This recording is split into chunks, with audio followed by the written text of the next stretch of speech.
team review their goals and set new targets for learning. The team used the SMART goal setting protocol. We're currently at 74%. So we've achieved that. So we have achieved that goal. We need to set a new SMART goal for the end of term 3 for a percentage of students that will be proficient for their numbers to 20. Yeah. What sort of goal are we thinking for that? Well, I think given we've got 17% sitting on amber, they're nearly there, and we have already 74% that are there.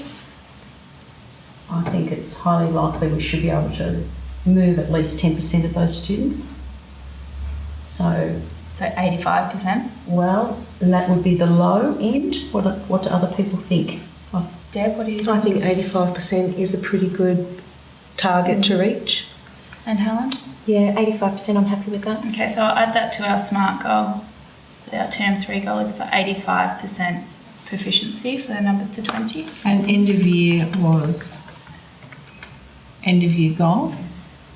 And our end of year goal, we can set that now. We can set that again, look at it, revise it in term 3, but I think our end of year goal will probably be pushing towards 95, 100.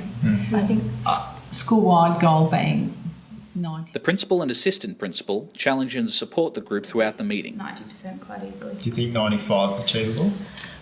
Yes. I think 95 is achievable. I actually think it is. Yes. For what we're testing. Yeah. And the rate of improvement that you've got. Yeah.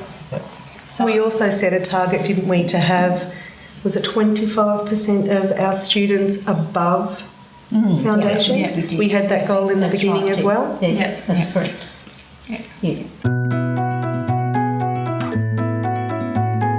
The team discussed students who require additional support with a focus on the curriculum and data from the Common Assessment task.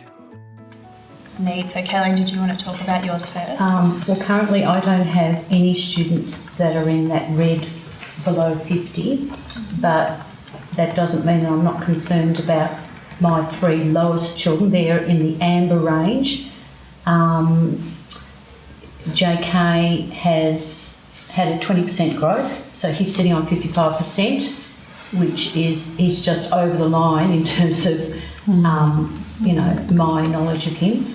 I think he's still on shaky ground. So whilst he's made really good progress, he still has a way to go. RP, she's had a 25% growth. For most of those children, they can read the numbers to 20, with the odd exception. They can write the numbers to 20, but I consider that to be fairly surface knowledge, because when I unpack what they can do, when they go to count out and limit the count and have one-to-one correspondence and show me deeper learning, they fail to do that.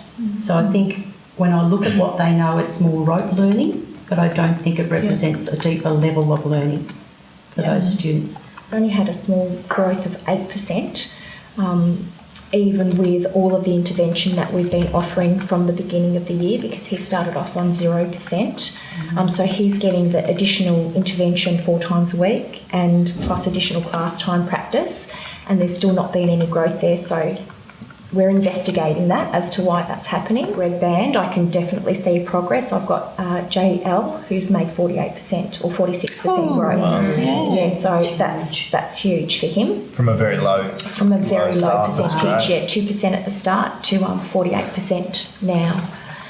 So for offering them the support, I found the same as Kayleen. A lot of it is rote learning, identifying the numbers they seem to be able to do from 0 to 10.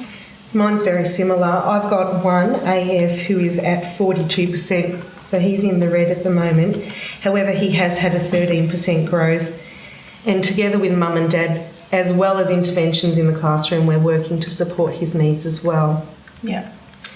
With the other children, they've actually come up who are hovering in the amber, so they have also made great growth as well. However, we're continuing. The things that I identified with my CAT data was the areas were that they were getting their numbers around the wrong way, so they were recording 13 as 31.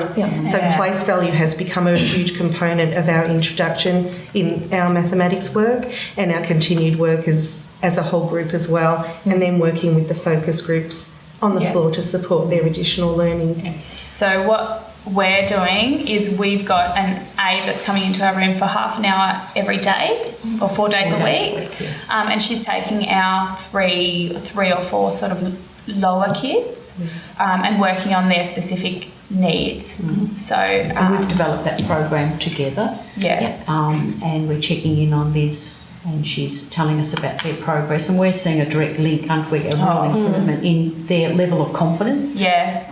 And she's doing a lot of work around trusting the count. Yep. With those students, hands-on. So that's kinesthetic. that extra time and one-on-one away from the other kids as well, I think, is helping. And short bursts, half an hour Yeah. is plenty. It's just long enough. It's It is nice long amount enough. of time. The team discussed students who have already demonstrated proficiency in the targeted curriculum. Did you want to go first, Kayleen? I don't mind. At the moment, I have 18 out of my 21 students, so 85.7% that are already proficient. So what I've done is I've tried to measure their growth. So I've given them a grade 1 CAT in small groups. And for some of those students, they've absolutely blitzed that as well. So I am teaching now at the next level. These students can be extended by offering opportunities of open-ended activities. So show me what you know about 53, and it is just amazing what those students can do in terms of making a tally for 53 or showing a collection of dice, dots on dice, and showing me the equation that matches what they now know. This is just amazing. So you're sort of using bigger numbers for them, I am- past 20, because they've got those numbers to 20. Absolutely. They already know the numbers to 20, so I'm extending them. I feel as if I'm extending them. I'm doing those similar things, like those open-ended tasks where you can use those different numbers for different kids. Yeah. But I'm also looking at, like in a number chart, when the kids know where they fit in a number chart. Yeah. So with my extension kids, we've done a little bit of like, they've got that one number in the middle, like 16, and then the box around, and they need to figure out Yeah, what's what on top, number, what's 10 yes. less than 16, what's 10 Fantastic. more, and then figure out what goes around it. Their growth from this point. So, Kayleen, you talked about your kids doing the grade 1 and doing really well on the that. grade 1 CAT is a number place value 1. So I have now measured their growth. Because if we look at the data here, for some of those children, you can see very little growth. It's because They're already. they already Can we order by effect size, Helen, to just have a look at that? Yeah, so we can see. Yeah, so some of the majority high of those- flyers show a small effect size because Yeah. they're already there from the Yeah, start. like aren't they? JD there Yeah. has gone from 99% to 100%. Yep. Yeah. There's RS there that's Yeah. actually Zero. showing no growth. Yeah. There's a Or few. no, there's Yeah. But they have shown growth, obviously, at the next level absolutely. because that's where you're Absolutely. pitching your teaching. And this is also only one component of our whole number, unit. So they have, even if they haven't shown growth in this particular part of it, they have been showing growth in different areas like ordering and counting and areas like that.